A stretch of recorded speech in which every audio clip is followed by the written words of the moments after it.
feel like sourdough is just too much? Like, who has the time to babysit a jar of flour and water? Well, I do. And I've even named it. Yep, Meet Dot. But let me tell you, the notion that sourdough takes a whole lot of time really isn't true. Sure, it takes longer to rise than normal commercial yeast, but if you make an actionable plan, anyone can make sourdough work in their lives.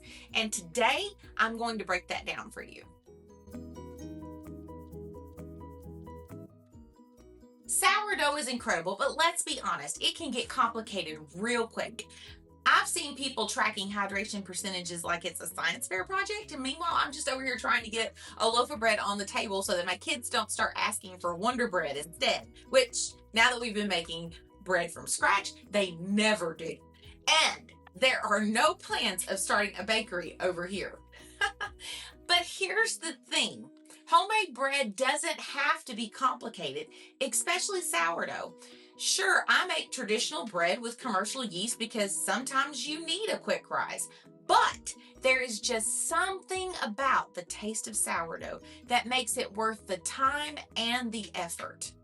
I don't have time for complicated. I need something that works for my family, and if you're here, I'm guessing that you do too.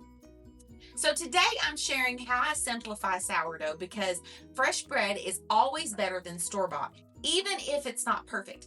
And let's be real, perfection was never the goal. I mean, after all, God used barley loaves to feed 5,000 and nobody was over there measuring the crumb of the bread that day.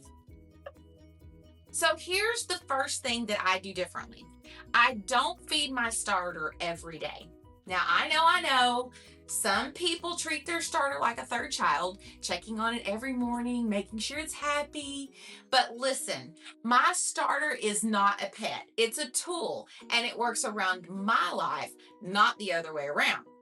So when I need it, I take it out, I let it wake up, and then I feed it however much that I feel like that I'm going to need for the day. When I don't, it lives in the fridge, just like this, chilling like it's on vacation. And when it comes to discard, this is what I have right now. I don't throw it out. I use it because Proverbs 31 says she looks well to the ways of her household and does not eat the bread of idleness. So that tells me two things. Wasting good sourdough discard is a no-go. And the woman definitely baked her own bread. So I don't throw away discard. I turn it into something fast and easy. Sourdough biscuits are one of our favorite ways to make sure that nothing goes to waste. They're quick, delicious, and best of all, they freeze beautifully. That's if you can get a batch into the freezer before they're all gone. If you freeze them before baking, now they won't be quite as fluffy, but let's be honest, biscuits don't have to be pretty to be good, right? I mean, it's kind of like life. There are so many recipes that you can make with discard, and I have a list of them on my blog, and I will link it below. The possibilities are endless. I'm even looking for more discard recipes that I can share with you in the future that will just simplify things around here. Now, let's talk about bread. This is where I see so many people overcomplicating things. I love a beautiful, crusty artisan loaf as much as the next person. But some days I just need bread, not a science project, not an art piece, just bread. Now, I know that not everyone has a bread machine, and I get it. However, I absolutely love mine, and it's what gave me the confidence to keep going. See, with my busy schedule, I need simplicity in my life. I have made so many loaves with this bread machine, which I will link in the description box below. And I've even gifted loaves from this bread machine to others. So here is my schedule. In the morning, I take it out of the refrigerator and I let it come to room temperature and I feed my starter. That night, I put everything in the bread machine and I let it mix. At the 30-minute mark, I take out the dough hook, if I can remember, and then I let it rise overnight. The next morning, I press bake, and by breakfast, because who has time to wait for the loaf to cool, I have a fresh sourdough loaf of bread. Now, if you want to get fancy, you can take it out of the machine after the dough cycle, shape it, let it rise overnight in a pan, and then bake it in the oven instead. This makes the perfect loaf to gift, but I promise this method makes life so much easier. Now, there's just something about baking that soothes the soul.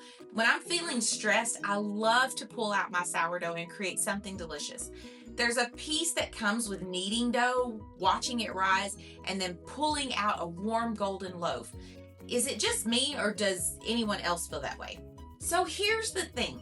Sometimes we get so caught up in trying to make the most beautiful loaf that we make sourdough stressful. I've been there and I have done that, and it made me want to quit. But let's step back. What's the real goal here? To win a bread competition or just to nourish our families? So let me leave you with one more thing. Life is like a loaf of sourdough. You've got to rise to the occasion. And just like in life, there will be moments when things seem to fall flat.